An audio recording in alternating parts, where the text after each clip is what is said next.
This is a presentation of Northeast Streaming Sports.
What's up, everybody? It's another NFC East show, and we are on episode 64. We're broadcasting live on Facebook, YouTube, Twitter, Twitch, and our Roku channel, hosted by the Northeast Streaming Sports Network. As you can see, there's 5 of us. There's going to soon be 6 of us here coming up. We've got us 4 as normal, but we did find a Titans fan. We might even have found 2 of them where we couldn't find any Colts fans last week. We did. There are some Titans fans. So yes, Virginia, somebody does like the Titans, unlike the Colts. And we have Gabe coming to us all the way from Hawaii.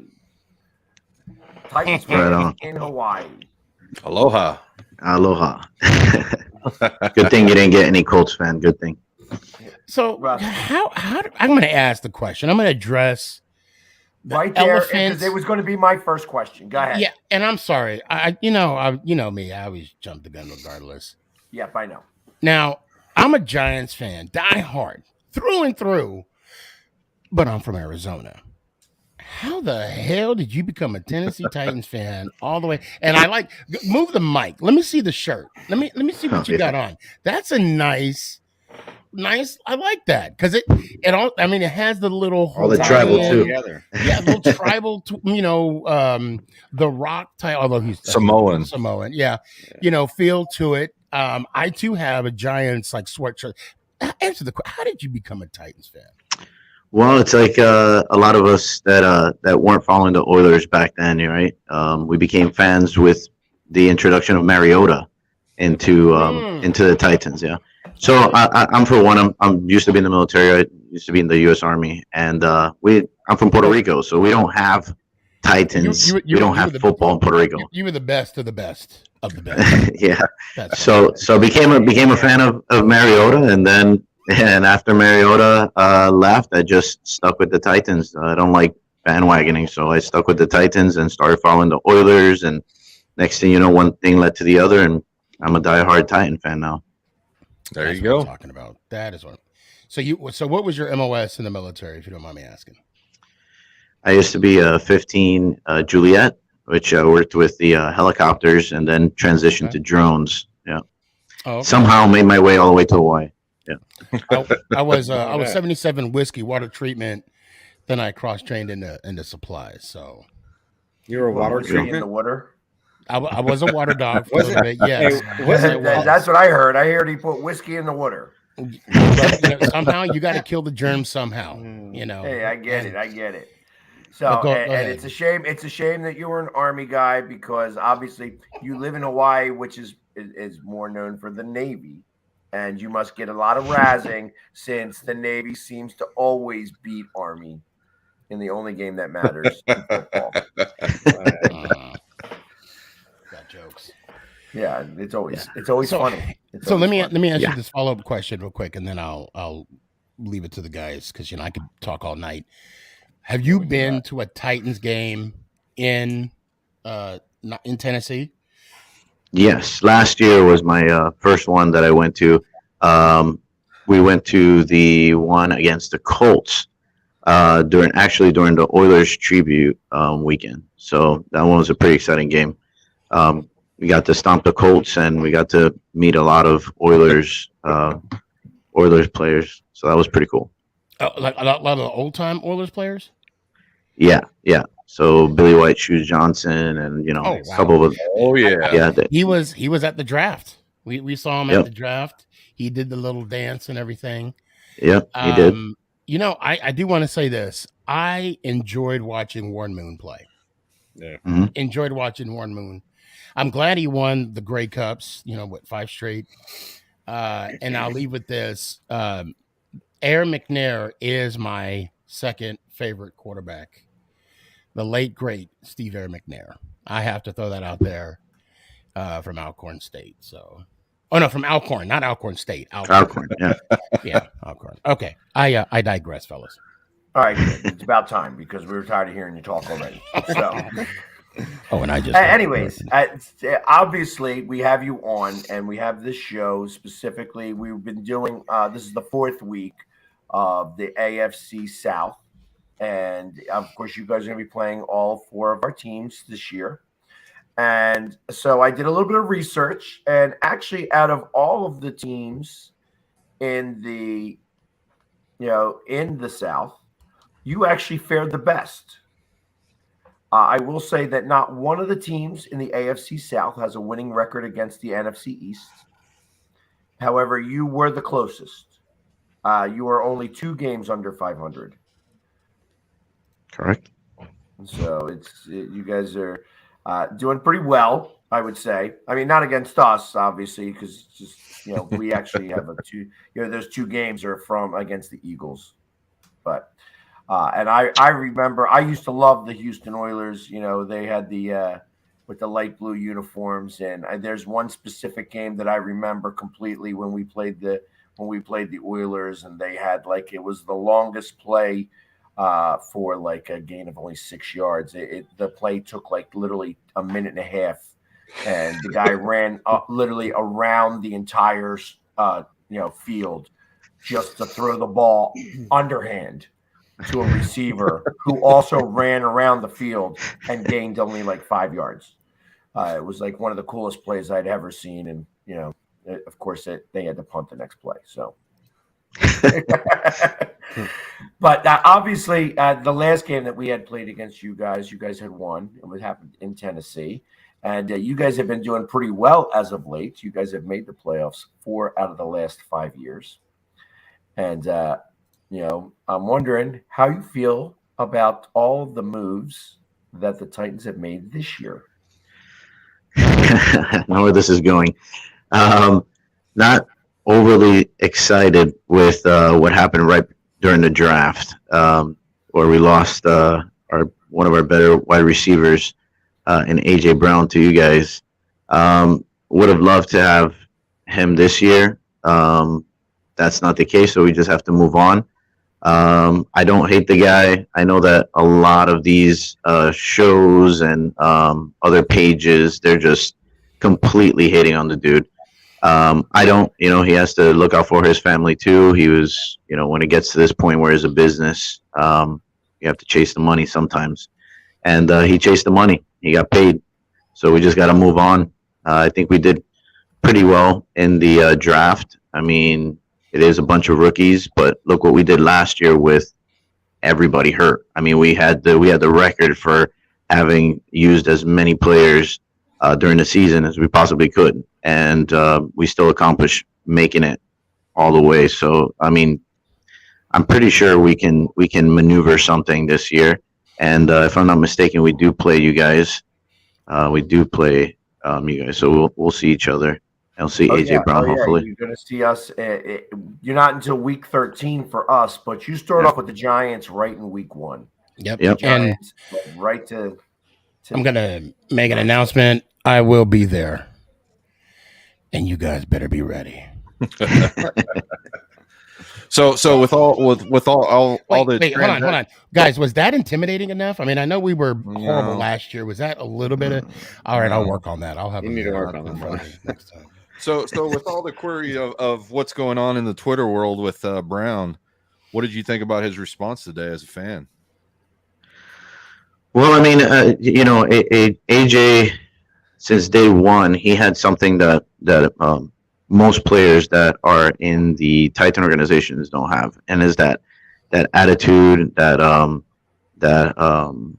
he's a little bit different. He likes that fire. He likes the heat. He likes, making those headlines, and he's just making headlines again. That's all he's trying to do.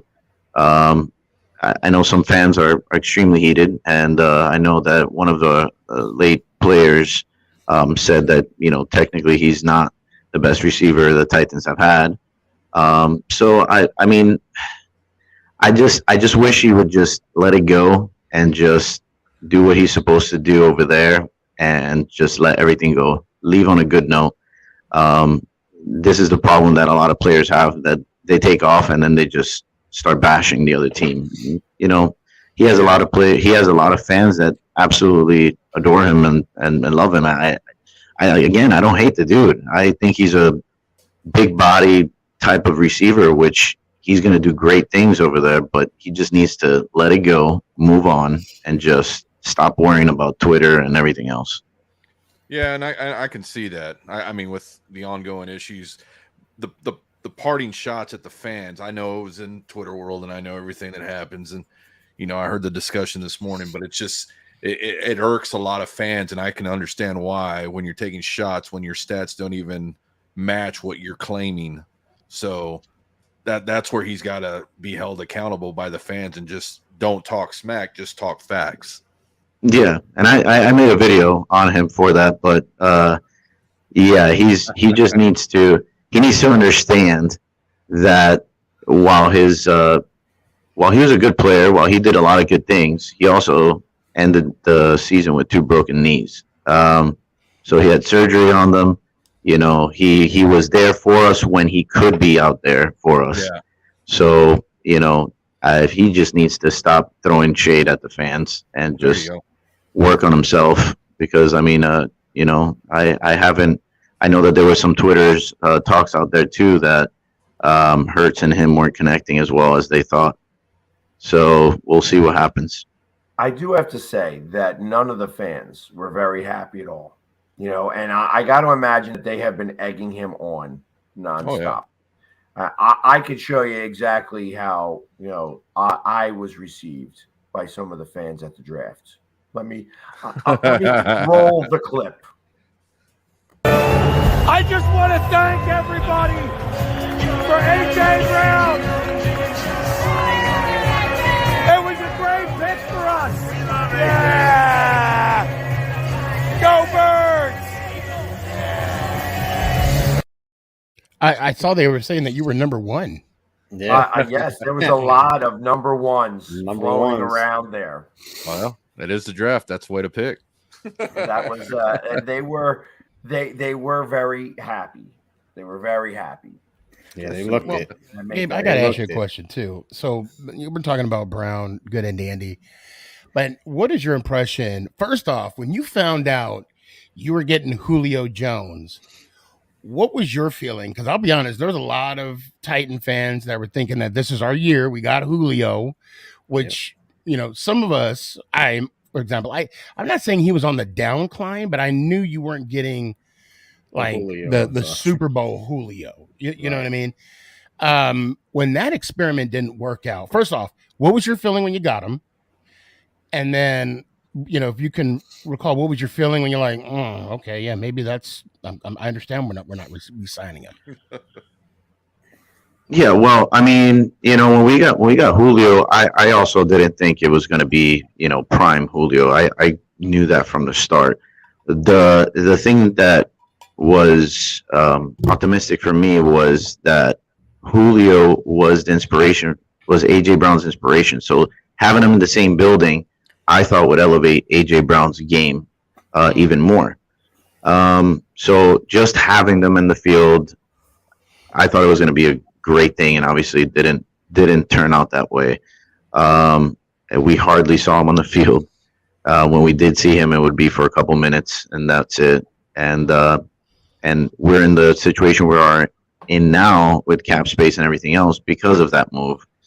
And that's just one of the moves, but yeah, that move actually set us back a little bit. But I thought it would elevate the game. I thought AJ Brown was going to be on his top shape, and it just didn't work out. It didn't work out.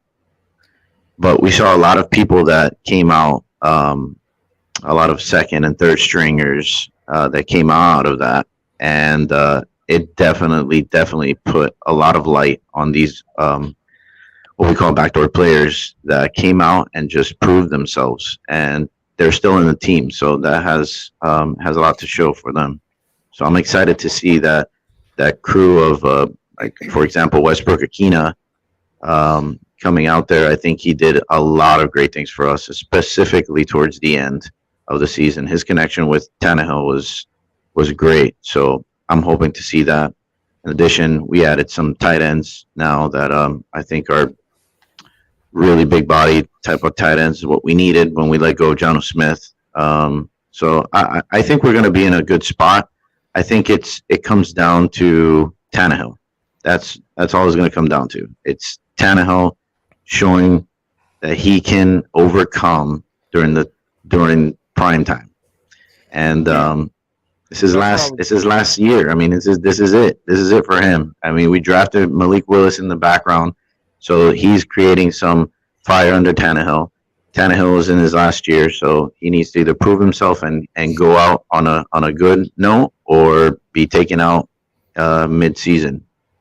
Yeah, that's what my next question was going to lead into, is Tannehill to play from him, and then Derrick Henry, with the injury sustained last year with the foot injury, that whole Tannehill thing, when he played with Miami and everything else, it just didn't pan out there as well, leading into the Titans where they're playing at, even though they've been to the playoffs, but they just haven't been able to get past over that hill and say, okay, we're in the championship game. If he doesn't get to where he thinks he needs to be, by what game do you think they'll yank him out to put Malik Willis in? Hold on. Before you do that, I want to introduce our other Titans fan who happened to just show up now. He was coming in a little bit late because I said 9 o'clock, but I did not specify Eastern Standard Time. So sometimes that happens. We have Jamal, who is also, I think you're right from Nashville, correct? Yes, sir. Born and raised.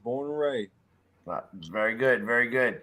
So he may also have something to say about all this as well. Obviously, you might know Gabe. Gabe is your cohort from Miami, or not Miami, from Hawaii. Yeah, it ends in an I. Yeah, close. What's up, Gabe? What's up, man? That was going to be my question. So are you guys really still in Tannehill? You trust, or is this like the Derrick Henry show and you just can't wait for Malik to actually get in there and see what he can do? Well, I'll let you. For me, man, I'll let Jamal go. Like for now, it's Tannehill's show, man, until he proves otherwise on the field. I mean, I think the first 2 years, was at 19 and 20, man. He had great years, man. 21 last year was a rough year. I mean, now granted, we had a lot of injuries. I think they played like 95 people throughout the season, and they were still able to get the number 1 seed. But I think the team goes as Tannehill goes. Though. As much as I love Derrick Henry, the A.J. Brown trade, that's a whole nother topic. But, they're trying to replace him with this rookie, Treylon Burks, who's got the asthma issues going on. And, And they saying he's out of shape. You know, I mean, we really don't know. You know, Vrabel never says too much of anything, but you know, I think Malik Willis needs to sit a year, man. In my opinion, I don't think he's ready to go. I think Tannehill's the best option for right now, but the way the contract is set up, they can't cut him this year. I mean, it's like a 30-something, $35 million against the cap. But next year, I think it's, you know, somewhere in like the teens or something like that if they wanted to get out of it. But, you know, we'll see. So my question to you, Jamal, because I wasn't sure if Gabe was around, because he mentioned that he started to like the Titans the moment that they chose the quarterback that the Eagles were almost about to get because of the the way that we had Chip Kelly. Have you gotten over 1999? Oh, well, you know. Wow. That man, I wasn't expecting that. I'm gonna be honest. That like caught me off guard. I mean, 99 was a rough one, man. Now, don't get me wrong. I was young. I think I was about to go to high.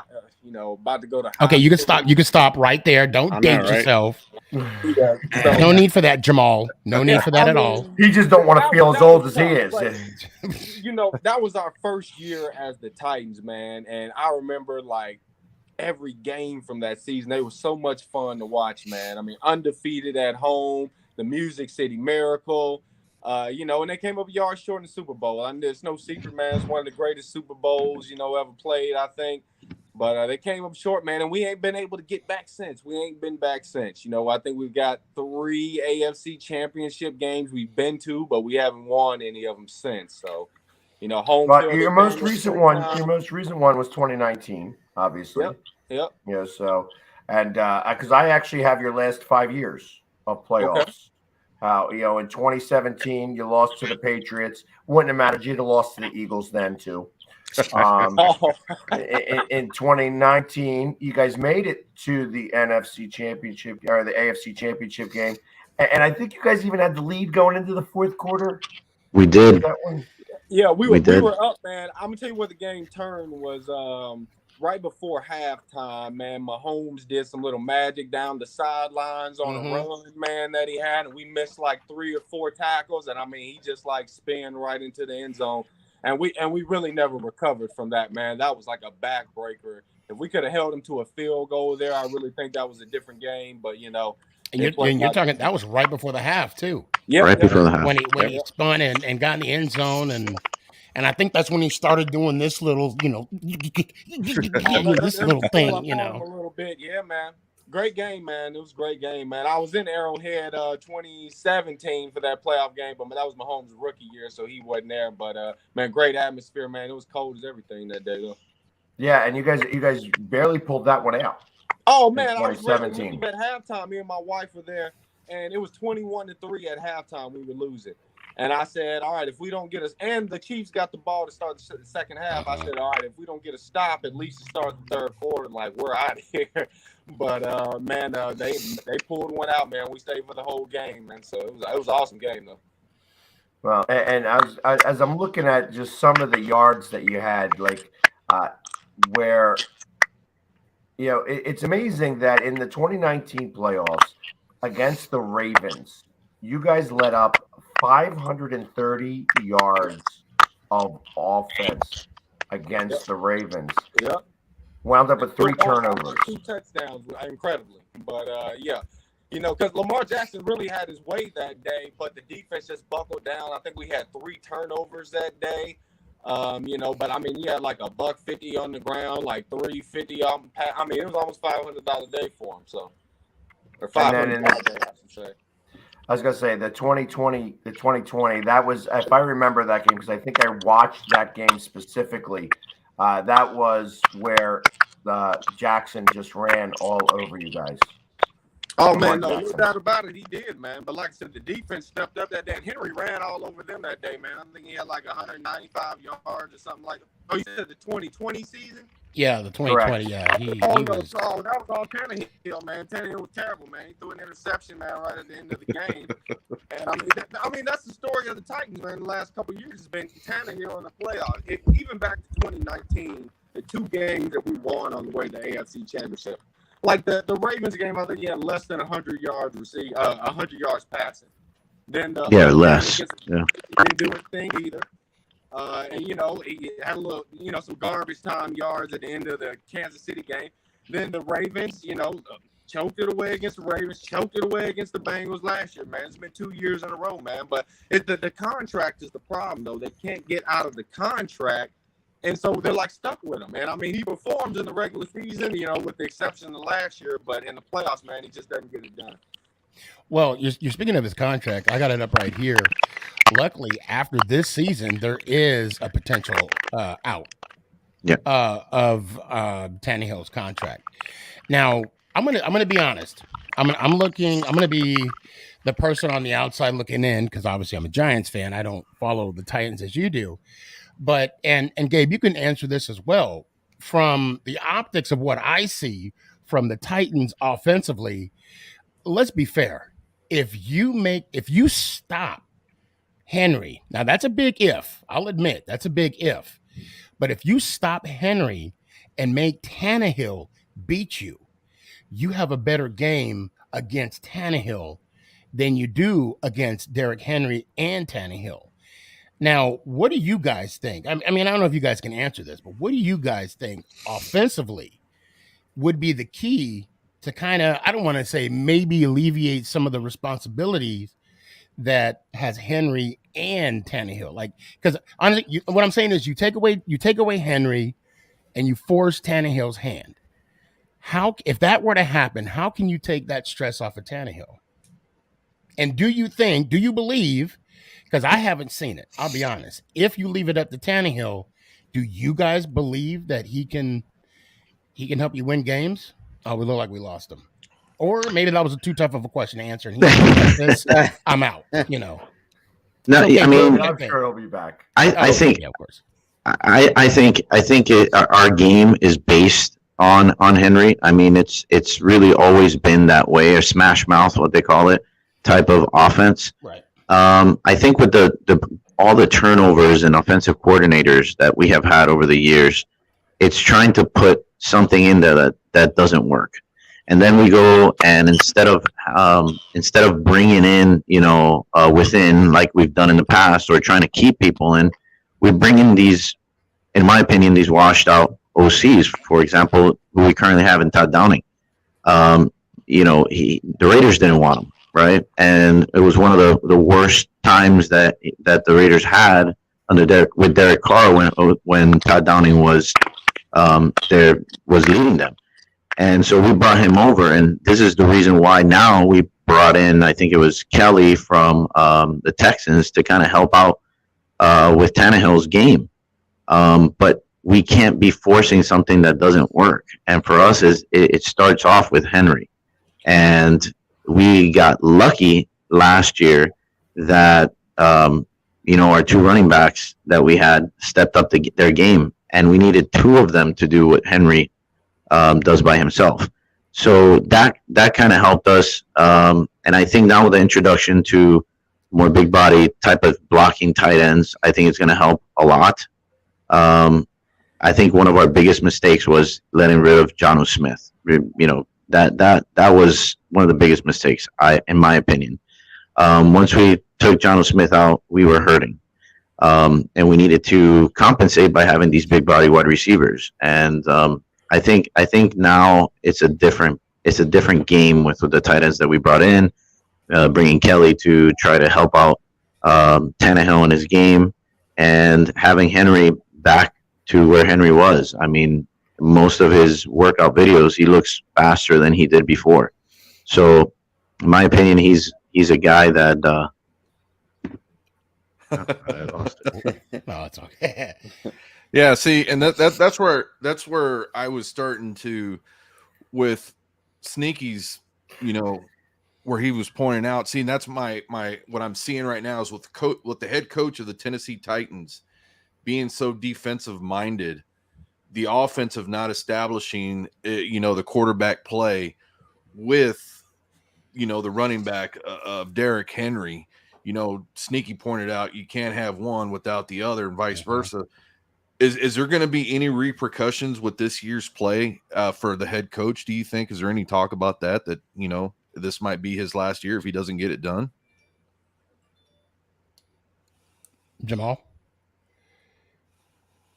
Jamal, yeah. I'm sorry. That's more towards you, Jamal. I don't know if you're able to. Can you hear us, Jamal? Okay. So you know what? I'll answer that for you, True Blue. And this is just my opinion. I don't think Vrabel's going anywhere. Yeah, I don't see him. I see him sticking around because of the fact that he got. I mean, they're still looking at the fact that he's been there 5 years. since, 5 years. 5 and years. they've been out of the playoffs 1 out of the 5 years. So I highly doubt that that's gonna. He's stable in Tennessee, I think.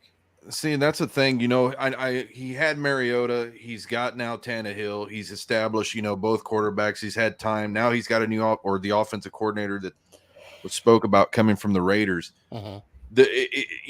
Year 5. I understand you've got to the AFC Championship as well, but you didn't push it past the line. Is that something that's going to be blamed upon the quarterback play, or is that just going to be, more as from a head coach perspective from the GM and the ownership? Because it's just, the cutthroat league that we live in now with head coaches, quarterbacks, everything else. Is that head coach going to be, on the line with his job this year if they don't get to the playoffs? Is my real big question. Jamal, what you got? Are you able to hear us, Jamal? Okay. Well, I'll answer that. We're having a little bit of technical difficulties. Know. Now is the perfect time to go to our commercial break. There you go. Since we're trying to get everything worked out, gotta love it. It's live, all the technical difficulties here. Give us just. We'll be back in just over 60 2 seconds. shakes of a lamb's tail. That once we get back, so we'll be back in just a moment.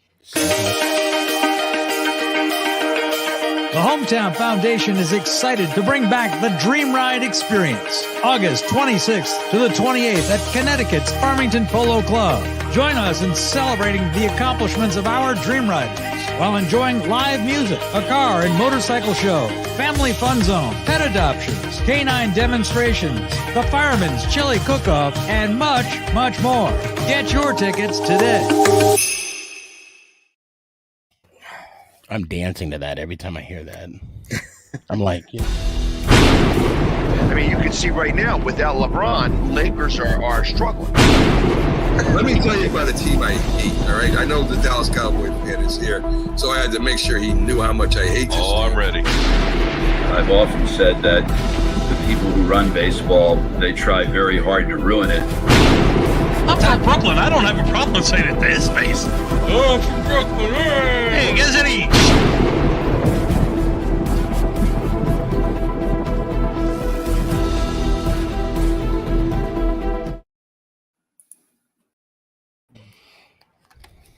And we're back, and hopefully can you hear us, Jamal?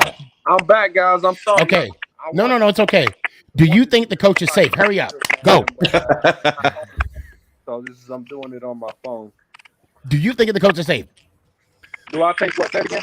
Do you think Coach Vrabel is safe? You mean for this season? Yeah. Yes. For this season?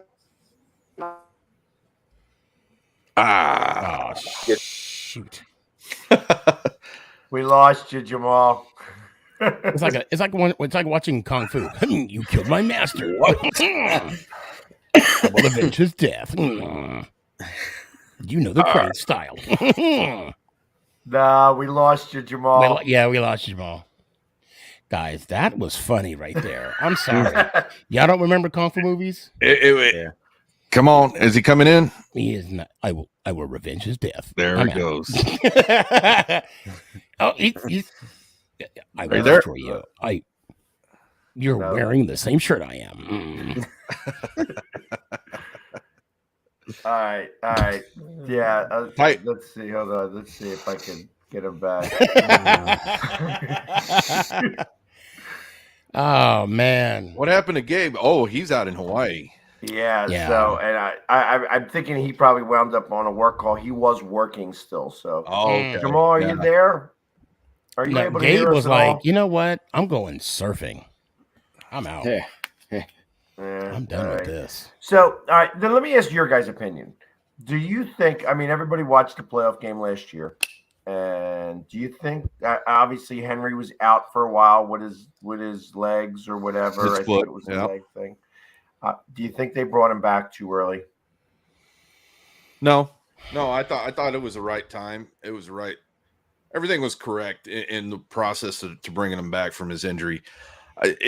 My issue, and that's why I asked that question earlier as it relates to the head coach, is because there's no I don't see anything for the offensive side, getting on the offensive coordinators, trying to help them out, establish the offense.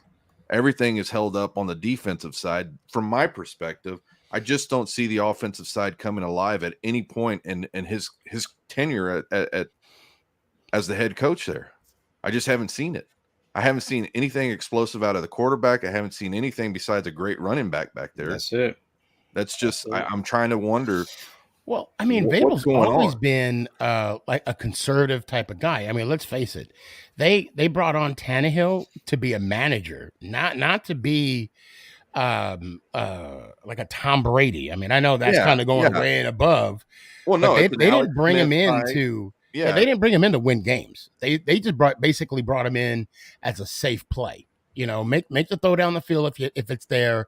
If not, go and dink and dunk because you got an 8 train right behind you. So see that's the problem. And see with the whole play of what we've seen. Now, don't get me wrong, they beat us last time in 18 on Monday Night Football. Mm-hmm. With Mariota coming in at the very end to hold that game off. But, I just don't see any explosiveness from the offensive side of them. And that's what I'm trying to wonder and figure out for the last, tenure of Mike Vrabel is what is going to be done this year on the offensive coordinator side. Well, I mean, if the offensive coordinator is not putting up points, I can see him. He's not going to be the fault. See? They're going to fire the coordinator before they get rid of the exactly. And that's that's where I'm trying to get at to see what feed is coming off the fans of the Tennessee Titans, because I mean, 5 years, this was what, the third coordinator? Yeah. So okay. How many but it was more? Even like that with Jeff Fisher. Yeah. Well, exactly. Fisher had Fisher was offensive minded. But he stunk. Oh, he did. Don't Jeff get me wrong. Fisher was terrible. I believe that. Yeah. Wait, I thought Fisher was a defensive coach. That's what I thought. I thought he was more. It's been a while. Every time I think of Jeff Fisher, he was defensive coordinator with. He was defensive coordinator, but as a head coach, he was more offensive minded. And see, that's the role that I think this head coach needs to be. He needs to, because he limited what his offense can do. Now, was Fisher the coach that Buddy Ryan punched, or was that? That was somebody else. Okay. Then that was Kevin Galbraith. Then you're gonna have to narrow the field down of who Buddy hit actually, because there's so many of them. That is right. That is true. Unless you say his sons, because I'm pretty sure he hit them all the time. Oh, pretty much. Yeah. I mean, and let's just call it what it is. This is Tannehill's last year with the Titans. Well, they knew what they were. 46 years old right now. I know he's not. I know he's I don't know. He played in Miami, so that takes some years off his. Yeah, I thought he's like 36, 37 years old. I mean, he's up there actually. I mean, and he got $62 million guaranteed on this 4-year deal, this last 4-year deal. So not only that, you know what got me about him when they asked if he was going to be the guy to help coach, mentor. Yeah, there you go. He's like, no, I'm not. Careful, he might end up on careful, he might end up. Jeff Fisher on the Giants? No. Mike Tannehill. Ryan Tannehill? No. No. I will call Shane personally. And you know what the first thing Shane's going to say to me? How about, did you get this number? I'll be like, it's in the name. It's in the name. I've had an interview with Shane. Don't do it. Yeah. So I wish he would. All right, let's see. Wow, he's only 33. Jamal, I tell you, Jamal, Yeah. it sounds like there's something eating your phone. Yeah. Guys, I'm sorry, y'all. I like. Oh, said, no, I it's would've okay, done this man. at home. Man. Yeah. All right, man. Tell me what I missed. I got on the Wi-Fi, so maybe that'll help some. Okay, so do you think the head coach? This is your question, True Blue. Go ahead. No, I was just saying, do you think, with the play of this year, is the coach's job on the line here if he doesn't get into the playoffs? So you kind of cut a little stat if you say it again. Do you think this? Do you think this is Vrabel's last year? If he doesn't start to produce in the playoffs, If they don't produce in the playoffs, Yeah. correct. If they don't even get there. hey, it's gonna be. No, I'm gonna say it's gonna be tough, man. I'm not saying the Titans are a sure win to win the division this year. I think the Colts are gonna be tough. They're a good team. I mean, I don't know how good Matt Ryan's gonna be. We'll see how it goes. I mean, the Jags and Texans are the Jags and Texans. I mean, I think right now they're not good. The Texans did beat us a game last year, but just mistakes, man. I mean, honestly, for the Titans, I don't know if they're going to have the playmakers to get it done. I mean, they're counting on Robert Woods coming off at ACL. You're counting on a rookie wide receiver who can't even stay on mini camp field. And, you got a Kyle Phillips, a 5th-round slot guy. I mean, I don't know where the distribution's going to go. I mean, they picked up Hooper. I think Hooper's a nice little addition. But, I mean, it's going to be a stretch, man. You're playing a tough first-place schedule. You got to play all the first-place division teams, man. We got the Packers as our 5th NFC team. I mean, I know they're a little depleted, but, I mean, it's still Aaron Rodgers. I think it's going to be tough sledding, but ultimately, other than Todd Downing, I don't think anybody loses their job unless they say, lose like 10 games or so.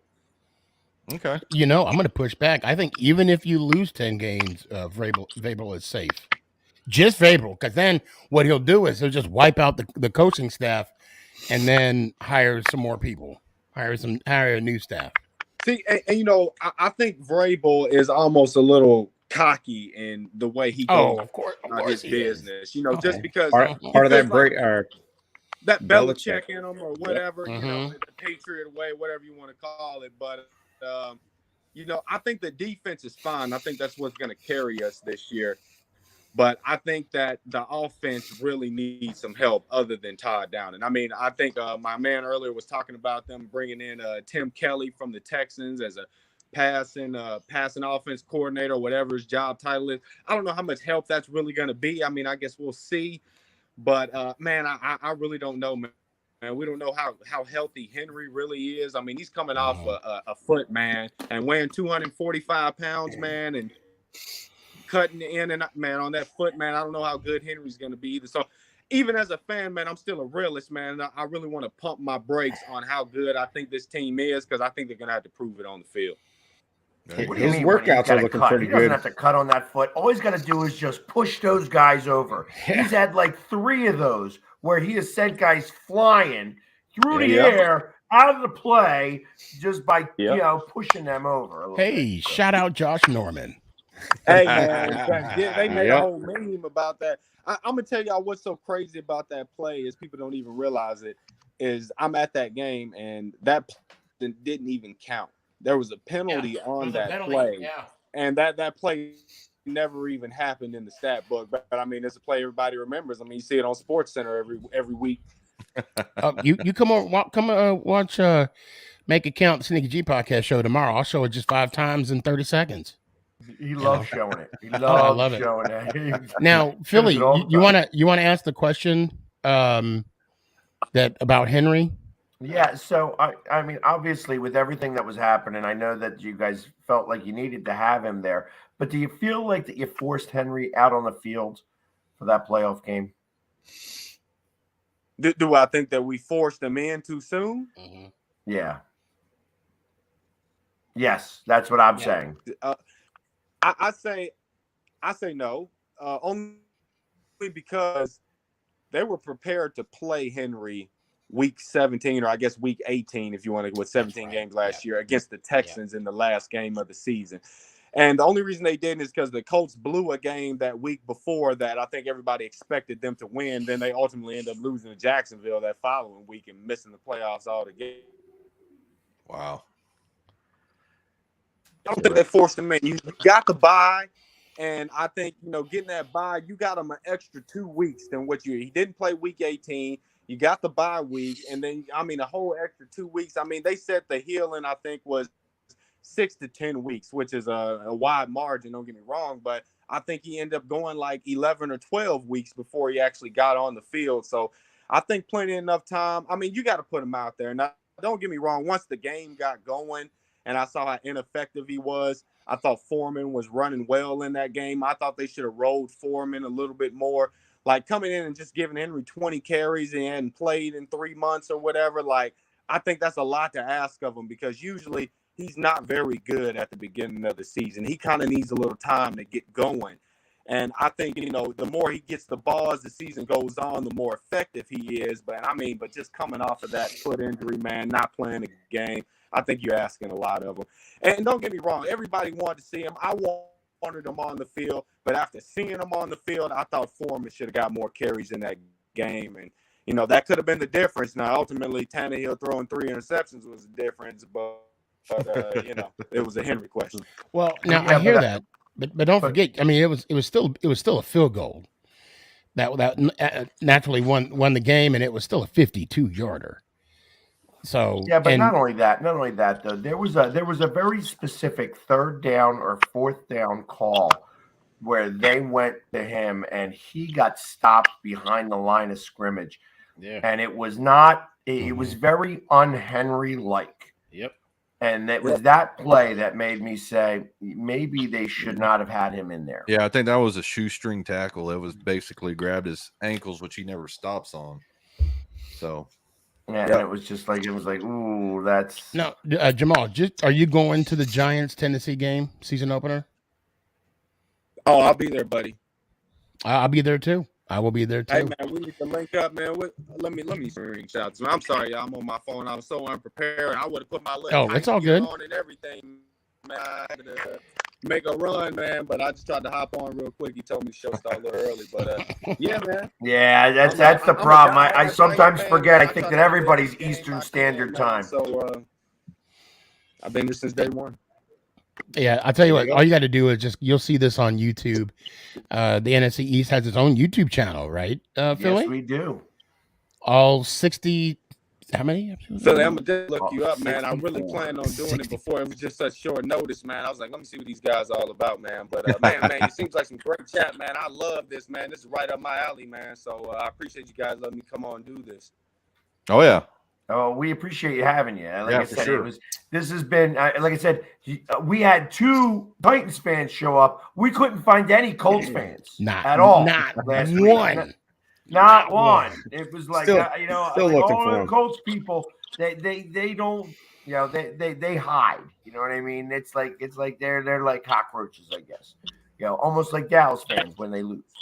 So I love this, but you talking about the Colts is right up my alley, because I hate the Colts, man. I don't hate. And man, I hate Dallas, Tennessee, man, and I'm a diehard Tennessee Vols fan too, man. And Peyton Manning played for the Colts, man. So I hate his guts, man. I just hate him, man.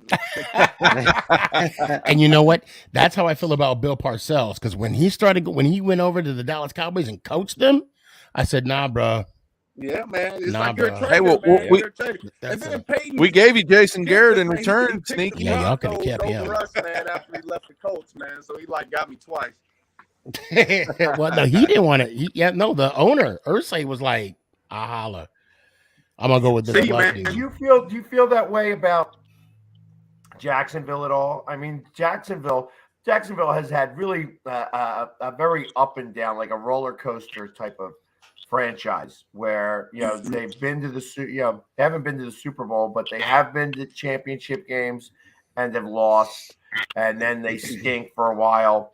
Now they have a Super Bowl winning coach that's coaching them now, and not somebody who wants to dance with college students. Do you get those types of feelings about them? Like, obviously you say you hate the Colts. Who is your Dallas Cowboys.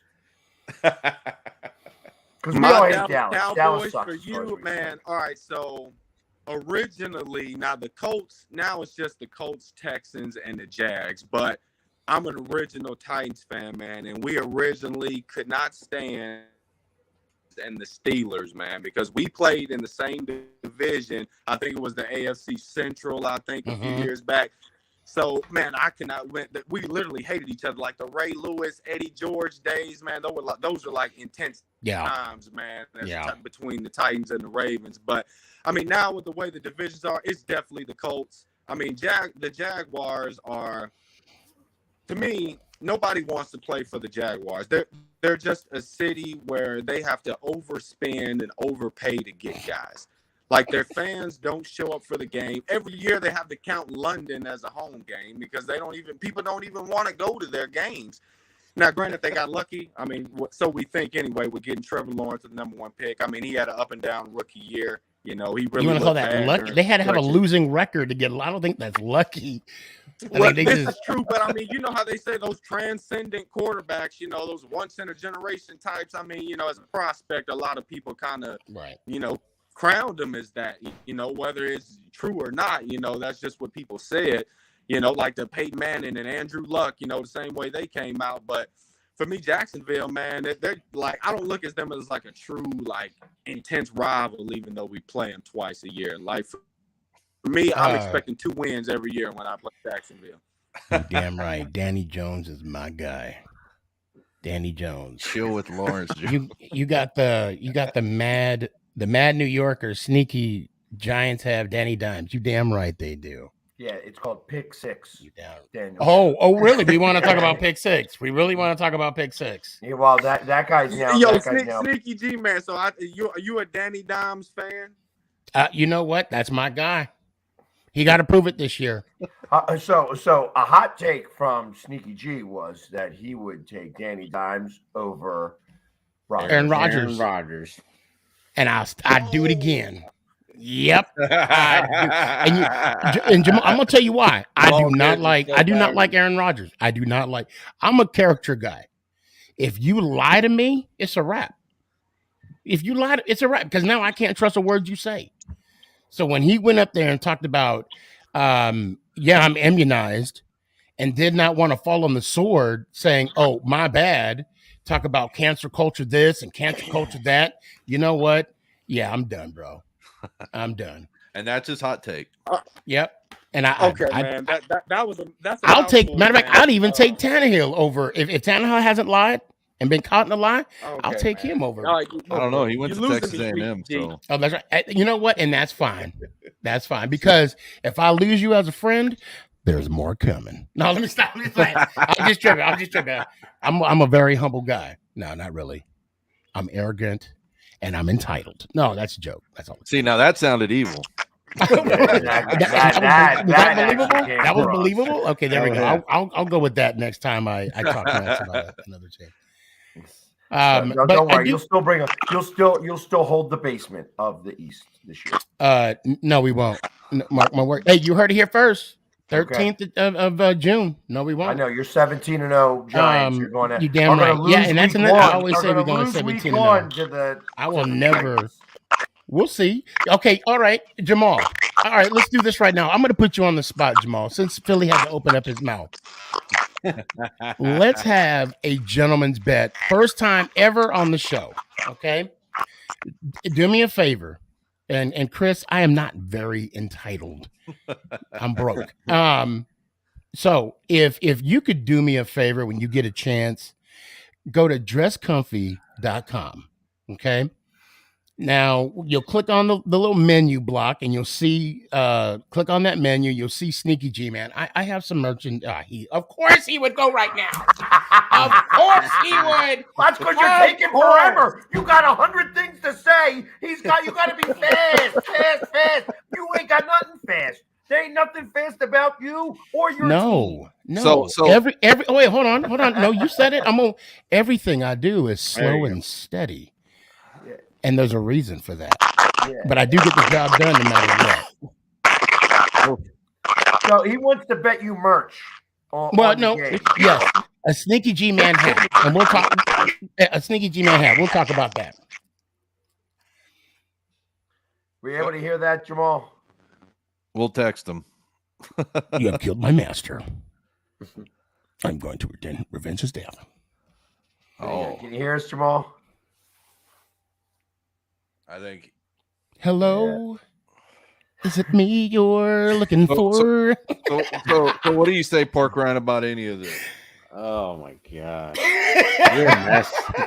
Sneaky. God, I have missed you guys the last 2 weeks. There you go. There you go. Oh man. So I love you too, Pork Rind. We knew something would come out of Pork Rind about this. He was just waiting. So, anyways, I have just an update since we only have a few more minutes left. Talked is better. Talked is better. And I tell you, when you watched Sneaky with the tucked jersey, I tell you, that jersey was just like bursting. It was bursting. You know what? I will agree. Well, that's why hold on. So Since you're gonna call me out, I'm gonna go. Hold on. You can't wear a tuck. When it was tucked in, my jersey was like, just hold on a little bit longer. And then when I untucked it, it was like, ugh. Whew, that was a close one. Well, and that's exactly it. So you guys don't look right with it tucked. You know, and Chris is the same way. You know, Chris. So first off, he had his pants all the way up to his nipples. You know what I mean? And he's sitting there. I had a vagina. I had a blue jean vagina when I had it tucked up so high. Oh, you missed it last week. So we were talking about how there are times when I wear my jersey. Wait, back up. We were talking about PTI and how I'm a big fan of Michael Wilbon and Tony Kornheiser. Matter of fact, I got a TikTok on it. You can go back and check it out too, because there's a little poll and people have been voting on it. And for some reason, someone's smoking crack and they're saying yes. Yeah, and then he was like, I always tuck in my jerseys. Okay, well, Pork Rind, do you tuck in a game jersey? No. Thank you. Ever. I mean, I have, but no, I prefer it untucked. You prefer it untucked. Right. But like, so when I'm going out, the jerseys that I wear are real NFL jerseys. They're not the Chinese versions. So they're long. Sure, those jerseys are naturally longer. Are you talking about like the authentic ones? That's what you're talking about. The authentics are long, but so are the customs and stuff like that. They're longer. They're not something that's real. Now I am when I wear a collared shirt, I'm a tucker. Just in general, I like to tuck in my shirt. He is a tucker. It's a cleaner look. Not Justin Tucker. He stands back. He's like, I'd wear this jersey tucked. I'd wear this jersey tucked so hard. And it puts the lotion on your skin, or else it gets the hose again. Oh my goodness! 2 weeks. 2 weeks for this. I still can't believe it. 2 weeks. So, but I'm telling you, when you saw like even the Cowboys guy who tucked in his jersey, that wasn't Chris. You know, because Chris looked like Urkel with his pants all the way up to his nipples, trying to tuck Chris it alone. You know what you look like? You look like the old man. Be like, hey, get off my yarn. That's no, I don't. I look nice. And Henry. Yeah, like get off my lawn. Oh, and Armando. I'll say this about Armando. Y'all three look like Golden Girls, but the men version. Get off my lawn. Get off my yard. It became a little bit of a thing. It became a little bit of a thing this week on TikTok, and I will have to say that it that the tuck look it does actually work. So, but anyways, as we run out of time. We'll bring this up again next week, I'm sure. But I'd like to thank Jamal and Gabe for coming out and we have to say congratulations to Romeo Crennel, 50 years in the NFL. He's retiring. 5 Super Bowls, 2 from the Giants. Congratulations on a great career. Congratulations. Congratulations. And on that note, we're going to call it a night. So we'll see you guys next week for episode 65. And as always, go Birds. How about them